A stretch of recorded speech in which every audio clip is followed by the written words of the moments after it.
రాకాలోకంకి స్వాగతం. జై హింద్ మిత్రులారా. ఆ దేశానికి ఇప్పుడు చాలా పెద్ద చిక్కొచ్చి పడింది. మొత్తం పూర్తి 100% ముస్లిం దేశమైనటువంటి ఆ దేశానికి ఇప్పుడు ముస్లింల నుంచే పెద్ద సమస్య వచ్చింది. ఆ ముస్లింలు విదేశీయులు.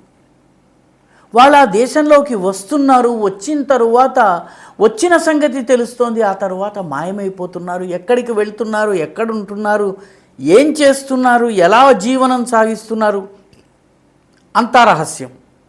కానీ వాళ్ళు వస్తున్నారు. అసలు ఎలా వస్తున్నారు దేశంలోకి, ఆ ముస్లిం దేశానికి తెలియటం లేదు. ఆ ముస్లిం దేశానికి అతిపెద్ద సమస్య బంగ్లాదేశీ ముస్లింలు. బంగ్లాదేశ్ నుంచి ఏకంగా వాళ్ళు భారతదేశంలోకో లేకపోతే సముద్ర మార్గంలో శ్రీలంకకో వెళ్ళి శ్రీలంకలో ఉన్నటువంటి ద్వీపాలో లేకపోతే భారతదేశంలోని వివిధ పట్టణాలు, రాష్ట్రాలు, ప్రాంతాలను దాటి అక్కడి నుంచి మళ్ళీ పడవ మార్గాన్ని ఎంచుకునో విమాన మార్గాన్ని ఎంచుకునో ఆ ద్వీపంలోకి దిగుతున్నారు, ఆ ద్వీప దేశంలోకి దిగుతున్నారు. ముస్లిం జనాభా 100% ముస్లింలు ఉన్నటువంటి ఆ దేశంలో దిగనైతే దిగుతున్నారు. దిగిన తర్వాత ఎక్కడికి పోతున్నారు తెలియడం లేదు. ఇప్పుడు ఆ చిన్న దేశానికి అతిపెద్ద సమస్య ఈ బంగ్లాదేశీ ముస్లింలు. ఆ దేశం మాల్దీవ్స్. హిందూ మహాసముద్రంలో విసిరేసినట్టుగా ఉన్నటువంటి దాదాపు 1192 చిన్న చిన్న ద్వీపాలు ఉన్నాయి. ఇవన్నీ కూడా ఒక 26 గ్రూప్స్లో ఉంటాయి. వాటిని అటోల్స్ అంటారు. ఈ చిన్న చిన్న 26 గ్రూపుల్లో ఉన్నటువంటి 1192 ద్వీపాలు ఉన్నాయి. వీటిల్లో ఒక 187 నుంచి 200 ద్వీపాల్లో జనావాసాలు ఉన్నాయి. మిగిలిన వాటిలో ఒక 175 చోట్ల టూరిజం కోసం రిసార్ట్స్ డెవలప్ చేశారు. మిగిలిన వాటిలలో ఖాళీ, జనాలు ఉండరు. ఎక్కడెక్కడన్నా అక్కడ ఇక్కడ ఒక చిన్న యూనిట్, ఏదన్నా పారిశ్రామిక యూనిట్ ఉండవచ్చును, లేకపోతే ఏదన్నా ఇటువంటి చిన్నది ఏదన్నా ఉండవచ్చును. మొత్తం మీద మిగతా ద్వీపాలు ఖాళీ. బంగ్లాదేశీల దేశంలోకి హిందూ మహాసముద్రంలో దాదాపు 2-3 వేల కిలోమీటర్ల దూరంలో విసిరేసినట్టున్నటువంటి ఆ ద్వీపానికి బంగ్లాదేశీలు ఎలా వెళ్తున్నారు, ఎలా వస్తున్నారు అన్నది అతిపెద్ద రహస్యం. ఇప్పుడు వాళ్ళకి అర్థం కావటం లేదు. ఎందుకంటే వాళ్ళ అతిపెద్ద సమస్య ఏంటంటే మొత్తము మాల్దీవ్స్ జనాభా 5,31,000. 5,31,000 అంటే మన హైదరాబాదులో 20వ వంతు.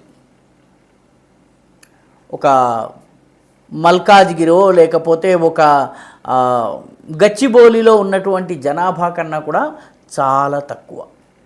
5,31,000 జనాభా మాత్రమే ఉన్నటువంటి ఈ దేశంలో బంగ్లాదేశీయులు రావడము, మాయమైపోవడం, ఎక్కడికి వెళ్తున్నారో తెలియకపోవడం, ఇది చాలా పెద్ద సమస్య. వాళ్ళు ఇప్పుడు చాలామంది బంగ్లాదేశీయులు వచ్చి విమానంలో దిగినప్పుడో లేకపోతే పడవలో వచ్చినప్పుడో వాళ్ళు నోటిఫై చేసుకున్నటువంటి వివరాల ఆధారంగా వాళ్లను పారిపోయినటువంటి వలసదారులుగా గుర్తించారు. ఇమిగ్రేషన్ ఫ్యూజిటివ్స్గా వాళ్ళని గుర్తించి వాళ్ళకు నోటీసులు ఇస్తున్నారు. నోటీసులు అయితే ఇస్తున్నారు కానీ వాళ్ళు రావడం లేదు. ఉదాహరణకి 20 ఆగస్టున 38 ఏళ్ల రహిమా బేగంకి నోటీస్ ఇచ్చారు. ఇది 4వ నోటీసు. ఆ నోటీసులకు ఆమె జవాబు ఇవ్వడం లేదు. అసలు ఆ నోటీసులు ఆమెకు చేరుతున్నాయా లేదా కూడా తెలియదు. అదేవిధంగా అంతకొక రోజు ముందు 19 ఆగస్టున 44 ఏళ్ల మీర్ రంజాన్ అలీ, అతనికి నోటీసులు ఇచ్చారు. నువ్వు ఎక్కడున్నా సరే వచ్చి మాకు హాజరు కావాలి, మా ముందుకు వచ్చి నిన్ను నువ్వు ప్రజెంట్ చేసుకోవాలి, నువ్వు రావాలి, లేకపోయినట్టయితే పరిణామాలు తీవ్రంగా ఉంటాయి. మన రంజాన్ అలీ గారు ఎక్కడున్నారో, ఏ కలుగులో దాగున్నారో కానీ కనపడటం లేదు. ఆగస్టు 16న 6 వ్యక్తులకి ఈ రకంగా నోటీస్ ఇచ్చారు. మహమ్మద్ అబూ తాహిర్, ముజాహిద్ హుస్సేన్, 25 ఏళ్ల మహమ్మద్ ఇక్బాల్ హుస్సేన్, 27 ఏళ్ల మహమ్మద్ హుస్సేన్, 29 ఏళ్ల తాజుల్ మియా, 37 ఏళ్ల షరీఫుద్దీన్ మహమ్మద్. ఈ రకంగా అనేక మందికి నోటీసులు ఇస్తున్నారు. ఆగస్టు 9వ తారీఖున మాల్దీవ్స్ ఒక పెద్ద జాబితాని ప్రకటించింది. వేలాది మంది బంగ్లాదేశీయులు వస్తున్నారు. అసలు ఎలా వస్తున్నారు? ఒకటి, వాళ్ళు వచ్చిన తర్వాత ఎక్కడికి వెళ్ళిపోతున్నారు, ఏమైపోతున్నారు, వాళ్ళకి సంబంధించినటువంటి ఎలాంటి ట్రైల్ అంటే పలానా వ్యక్తి పలానా చోట దిగాడు, దిగిన తర్వాత పలానా హోటల్లో దిగాడు, ఆ హోటల్ నుంచి పలానా చోటకి వెళ్ళాడు. ఈ రకంగా అతన్ని మొత్తం ట్రాక్ చేయడానికి వీలవుతుంది. బంగ్లాదేశీయులు ట్రాకింగ్ కూడా లొంగటం లేదు. ఇప్పుడు ముస్లిం దేశమైనటువంటి మాల్దీవ్స్కి ముస్లిం చొరబాటుదారుల ఉనికి, వాళ్ళు ఎక్కడున్నారో ఏమిటో తెలియక ఆ దేశం సతమతమవుతోంది. ఈ జాబితాని ప్రకటించి వీళ్ళకి సంబంధించిన వివరాలు ఏమన్నా ఉంటే తెలియజేయండి అని చెప్పి కూడా అడుగుతోంది.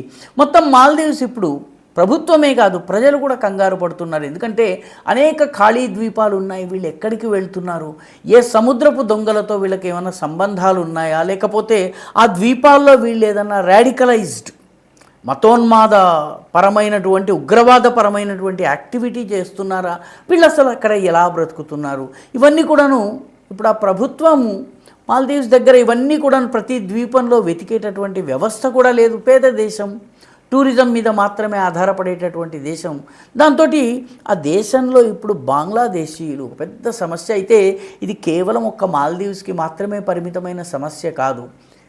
థాయిలాండ్లో, ముస్లిం దేశమైన మలేషియాలో, బర్మాలో, ఇలాగ అనేక ఆగ్నేయాసియా దేశాలలో కూడా ఈ సమస్య ఉంది.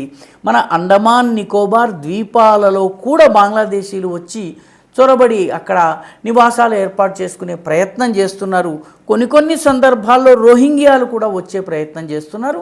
కొన్నిసార్లు వాళ్ళని తిప్పి పంపించేస్తే వాళ్ళు ఇండోనేషియాలోని సబంగ్ ద్వీపం దగ్గర వాళ్ళు చనిపోయినటువంటి, మొత్తం పడవ మునిగి చనిపోయినటువంటి ఘటనలు కూడా జరిగినాయి. మొత్తం మీద బంగ్లాదేశీయులు మాల్దీవ్స్ యొక్క స్వరూప స్వభావాల్ని మార్చేస్తున్నారు.